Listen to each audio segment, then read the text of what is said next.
You may recall did some playing around with a Talo-based SDR transmit mixer a while back, and I'll include a link to those videos below.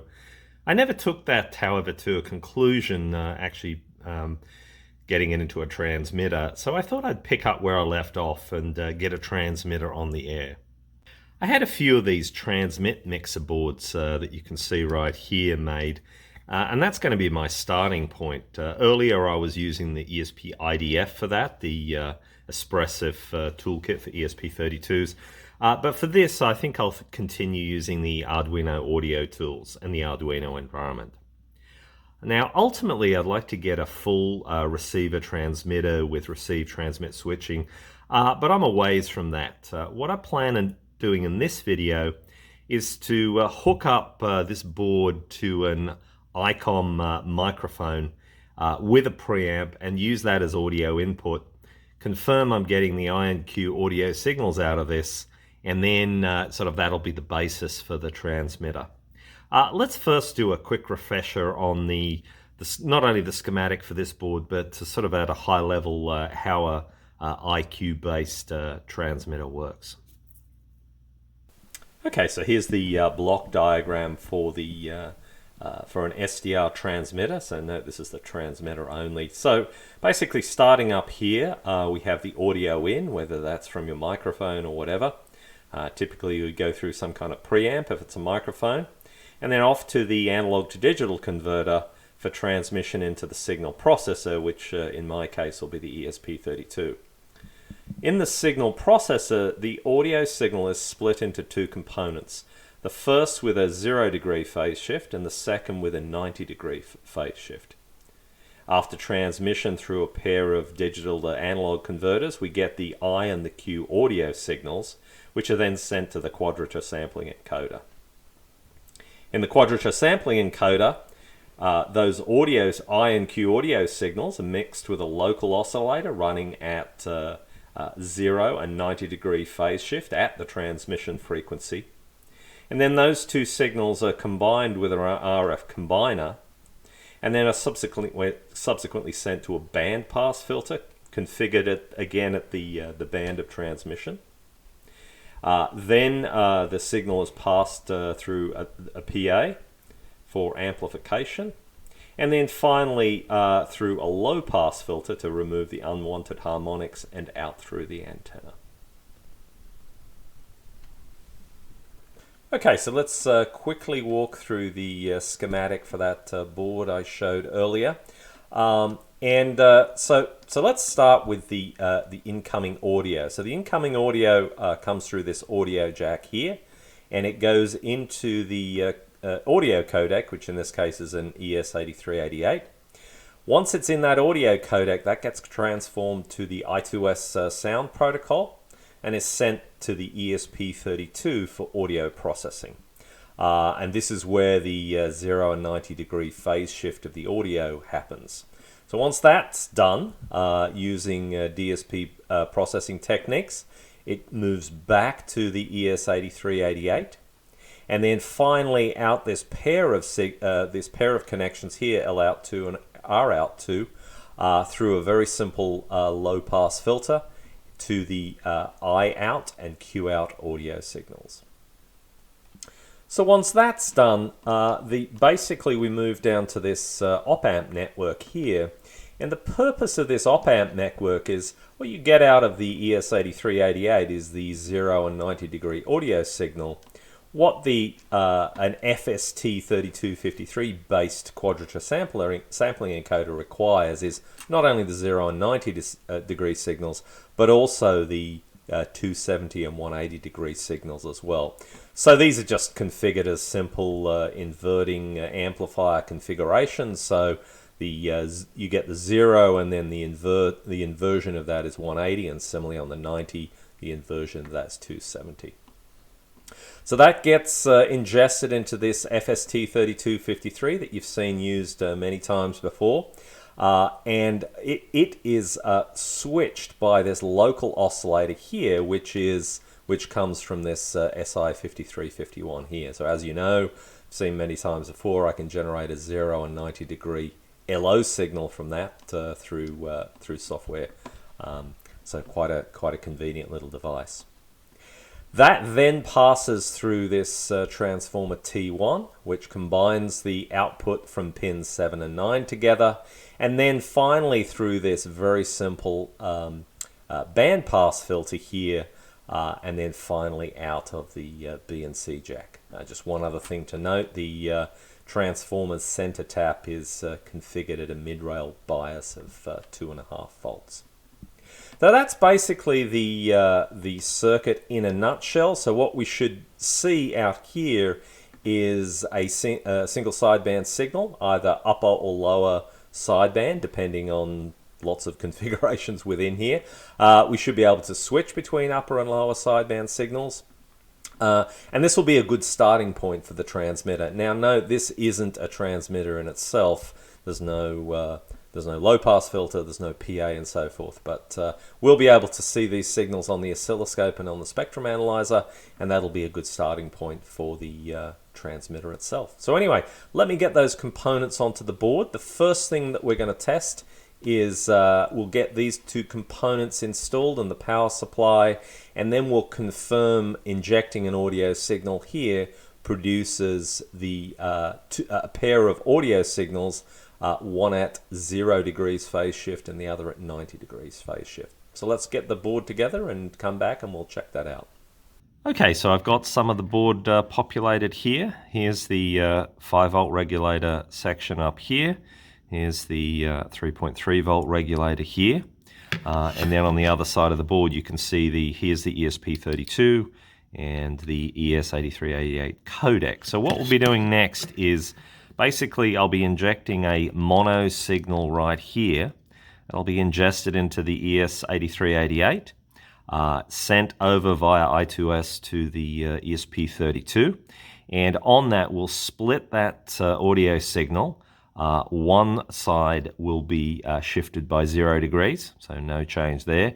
The other side will be shifted by 90 degrees, and then it obviously gets sent back to the ES8388 and sent out here. So we'll be able to, I've got a little stereo jack coming off the left and right outputs of the ES8388. So we should be able to inject the signal in here, and then we'll see two signals created out of that, one phase shifted by 0 degrees, the other phase shifted by 90 degrees. And we'll be able to sort of see that in the oscilloscope, have a bit of a play around with the with some low pass filtering and so on and so forth. So anyway, we'll get this on the oscilloscope, and that's coming right up. Okay, so let's have a quick look at the test setup here, and after this we'll have a look at the software running on this just to showcase that. So I've got a signal coming in here. Again, as I said, I've got one of the channels turned off. So there's a mono signal coming in right here to the board. Again, as I said, that gets ingested by the ES8388, gets passed to the ESP32. On the ESP32, we've got that 90 degree phase shift working, and in this case, it's configured with 351 taps and at a sampling frequency of 44.1 kilohertz. So you can see up on the oscilloscope, there's the output signal. Let me just zoom into that for a bit of focus there. So we've got a 1 kilohertz tone coming in. It gets split into 0 and 90 degrees, and you can see there's that 0 and 90 degrees there. If we go to XY mode, you can see that very nice circle there that confirms that it's doing the phase shift appropriately. So the other thing that it needs to do is to make sure that that as I change frequency, the input frequency, that I maintain that 90 degrees phase shift. So let's just go up to 2 kilohertz, 3 kilohertz. You can see that the amplitude is decreasing slightly as I go up in frequency, but the 90 degree phase shift is being maintained there. So let's take it out of XY mode and we can see that. So there's we're up at 3 kilohertz now, 4 kilohertz, 5 kilohertz. Let me adjust the time base a little. and we're still maintaining that nice 90-degree phase shift. So anyway, let's have a quick look at the software running, the Arduino software running, and that's coming right up. Okay, so here's the code that's actually running on the board right now, and I won't go into detail on this. I'll include a link to the previous videos I did on the Arduino audio tools, but basically here's I've got a number of different configurations here, but this is the particular configuration that I've created here. Again, as I said, 351 taps, sampling rate of 44.1 kilohertz, and this is a Hilbert filter where the band pass is between 150 hertz and 21 kilohertz. Now down below here there's a lot of stuff going on here, but basically here's the FIR filter configured right here, and you know, the way you configure these Hilbert filters is you have the filter itself, and then you have a delay line, and the phase shift is between the output from the delay line and the output from the FIR filter. Now I also have I've been playing around with some low pass filters here, so we'll see the effect later on of applying a low pass filter to the output. That should be interesting. And then the rest of this is just configuring I2S and so on and so forth. So what I'll do now is I'll basically put this 1 kilohertz low pass filter in here, and we should see as I adjust the frequency above 1 kilohertz, I get a great amount of attenuation of the audio output. So anyway, I'll comment this, I'll uncomment this and get that low pass filter installed as part of the chain. We'll compile it, reflash the board, and let's have a look at the output on the oscilloscope. Okay, so I've reflashed the board with that 1 kilohertz filter as part of the pipeline there. Same setup where the signal's coming in from the signal generator and going out to the oscilloscope. I've currently got it set to 500 hertz.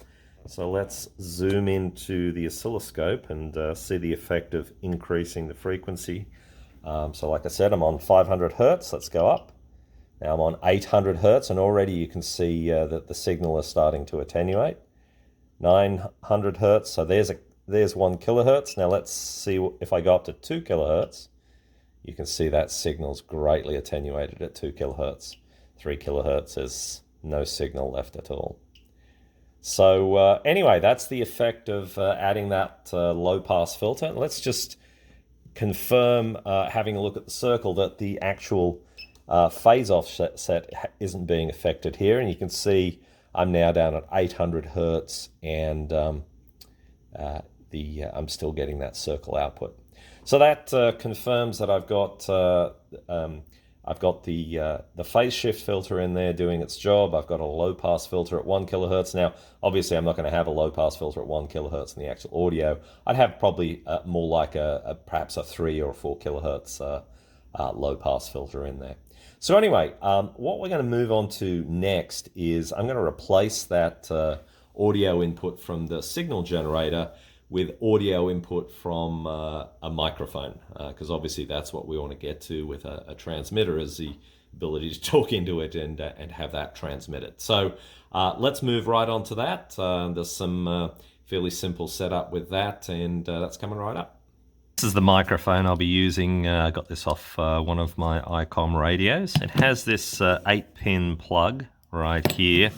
And here's the pin out for the plug, and this is actually looking into the socket. So there's a couple of pins that I'll be using. So 5 and 6 are PTT and PTT ground. So basically whenever you press the PTT switch, 5 is grounded to 6. Now the other 2 pins I'll be using are pins 7 and 1.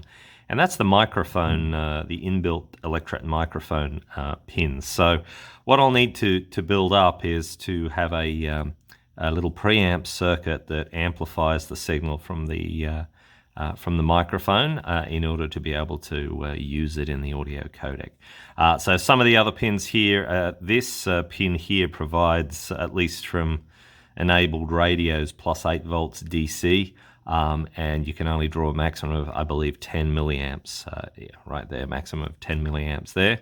And that's used to, there's some microphones have little LEDs in them to light up the light up the buttons on there.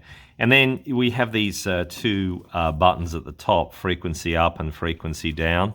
And basically, when frequency up is pressed, it basically grounds it.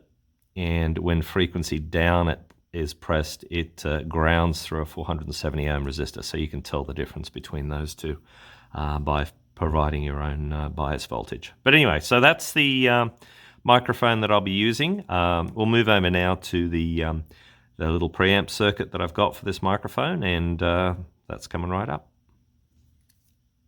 Okay, so here's the little preamp circuit for the microphone.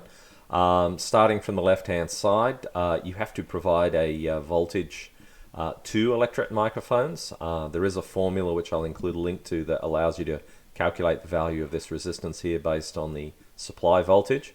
Effectively, what you're getting out of the microphone is a very small, I believe it's about 5 millivolts peak-to-peak signal out of here, which then gets amplified by this LM358 here with a 100K and a 1K resistor, providing about a 100-fold voltage gain. This 330 picofarad capacitor here is there to attenuate some of the higher frequency components and noise. The only other thing of note on here is that the op-amp itself is biased at mid-rail of 2.5 volts through this resistor divider. And then on the other side here, we've got this 100 nanofarad cap to provide some output decoupling. So let's go over and have a look at the little board I've created and how it's hooked up to the microphone, and that's coming up next. Okay, so here's the little preamp board that I've built here. As you can see, I've got a 3D printed little housing for the socket here. Essentially what I'm going to do is I'm going to provide power through here, 5 volts. This is going to be a pin that is connected to the PTT pin of the microphone, so I can turn the microphone off and on as I need to. This is the ground pin. And then this finally here is the microphone output, so I should get the amplified signal right here. So I'll populate this board, come back, and we'll do some testing. Okay, so here's the little board ready to go. You can see the LM358 right in the center there, and it's all hooked up. I've tested continuity to the socket here. So this is ready to get on the board and have a bit of a test. So again, I've got to apply power through to this pin right here. This is the PTT pin, which will be grounded when the PTT button's pushed. Here's ground, and then finally this is the microphone out here. So let's get this on the board and have a test. Okay, so as you can see, I've got the board hooked up to power here. This is 5 volts coming in here. It's grounded. And I've got my oscilloscope probe coming off the microphone output. So let's move up to the oscilloscope and check out the waveform that we're getting there. Testing 1, 2, 3. Testing 1, 2, 3. So you can see we're actually slow that down a little bit. Testing 1, 2, 3. Testing 1, 2, 3. So that's confirming that we're getting output from the microphone there. Let's have a 1 kilohertz tone and see what that looks like.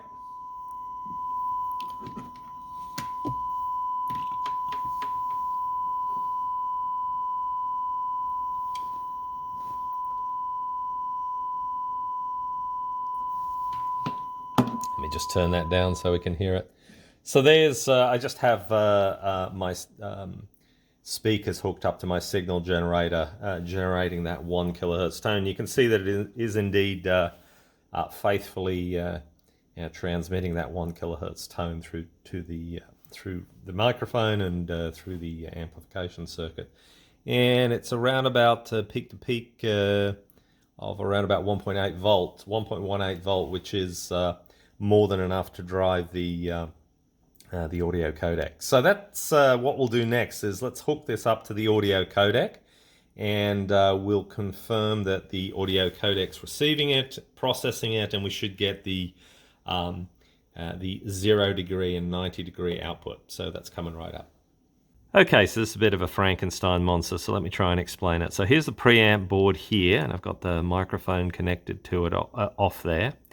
The output of the preamp board is going to the input of the mixer board. The voltage is being derived, the 5 volts is coming from the 5-volt regulator on this board. Now obviously ground is coming through this audio cable as well. And then finally we have this line here, which is connected to the PTT switch, which goes to pin 32 on the ESP32. So I basically enabled press on transmit for this. So anyway, let's have a look at, so this has got the full set of the audio comes from the microphone, is ingested into the board, into the codec here. We have the 0 and 90 degree phase shift happening here, gets sent back to the board, and then out this socket here. So let's have a look at some waveforms through this. What we'll start with is a simple generated 1 kilohertz tone, and you'll see as I get the microphone closer to the speaker how the waveform looks. Anyway, let's do that right now. Okay, so here we are. What you're seeing on the oscilloscope is the output from the board, left and right channel, and we should see that 0 and 90 degree phase shift.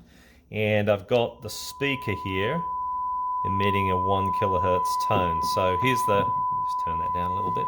So here's the microphone here.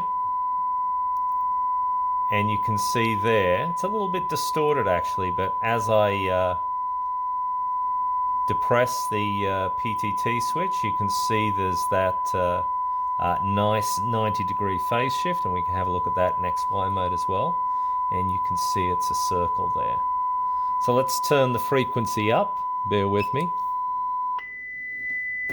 You can see there's that frequency, and I'm still getting that 90 degree phase shift. And there's the signal then. Again, it's a little bit distorted, but that's a pretty good rendering there. If I release push to talk, you can see as I go closer and further away. So that basically, let me just turn that down, that's quite annoying. So that basically demonstrates that the full circuitry from the microphone here through to the, well, let me just pan down on the board here. So the microphone through to the preamplifier, the preamplifier's output's going to the input of the board. The codec is sending it to the ESP32. It's doing the 0 and 90 degree phase shift, sending it back to the codec and then out, and then we're seeing the output on the oscilloscope. So that basically is what I had planned to do just in this video. Obviously, I think one of the things I really need to get squared away here is all these flying wires everywhere are actually causing hum on the wire, I believe. So I think I might have to get this squared away before I proceed, but we'll see. In any event, I'm going to wrap this video now. This video is running a bit long. What I'm going to do in the next video is basically, let's just turn this over. I might unplug this first before I do that. All right, so it's unplugged. What I might do in the next video is basically populate. Sorry, wires everywhere here. Bear with me. So what I might do in the next video is basically populate this op-amp network here and confirm, if you recall back to before, this is what generates that 0, 90, 180, and 270 output for ingestion into the FST3253, which is the quadrature encoder. So I'll get all this pulled together in the next video, then run that through the combiner here, and what we should see at this point is a nice single sideband signal. And then obviously it'll be very low power, but we should get a nice single sideband signal out of that. And that will be a good stopping point probably for the next video. But anyway, I'll wrap this video now. I hope you enjoyed this. As usual, full links to all the schematics and the code that I've used here that'll appear in the description. And I hope you enjoyed this. That's all for now.